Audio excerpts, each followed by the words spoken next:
রাধে বন্ধুরা, তো তোমরা সবাই ভালো আছো? তো ভালো তো থাকবে। তোমরা রাধারানীর ফ্যামিলি মেম্বার, তো আজকে একটা ঝিঙের নতুন রেসিপি নিয়ে চলে এসেছি। অবশ্যই এটা ট্রাই করে দেখবে, খুব সুন্দর হবে।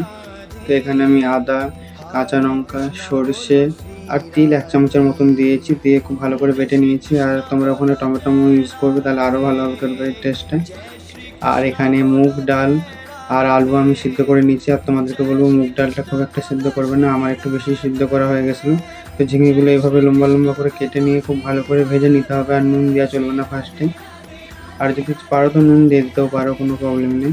তো তারপরে আমি এখানে গোটা জিরে, শুকনো লঙ্কা, তেজপাতা দিয়ে দিয়েছি। তারপরেই মশলা দিয়ে খুব ভালো করে কষিয়ে নিয়েছি।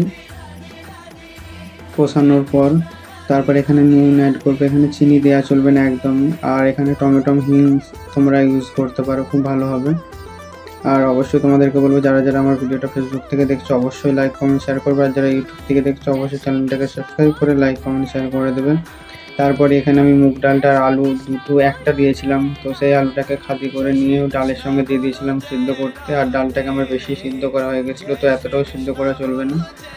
আর এভাবে দেখো সব দিয়ে খুব ভালো করে কষিয়ে নেওয়ার পর কিন্তু আমি এখানে জল অ্যাড করছি। আর তোমরা যেরকম গ্রেভি চাও সেরকম জল দিবে এখানে। আর যদি বলে যে মাখা মাখা হবে তো সেরকম করবে, আর যদি বলে ঝোল ঝোল নামাবে সেটাও হবে। তো দেখো আমার তরকারির কালারটা কত সুন্দর হয়েছে, আর আমার তরকারি রেডি হয়ে গেছে। আর এটা খুবই সুন্দর হয়েছে। আর এর উপর থেকে ধনেপাতা ছড়িয়ে দিলে আরও ভালো হবে। তো আবার একটা নতুন ভিডিও নিয়ে দেখা হবে। রাধে রাধে বন্ধুরা।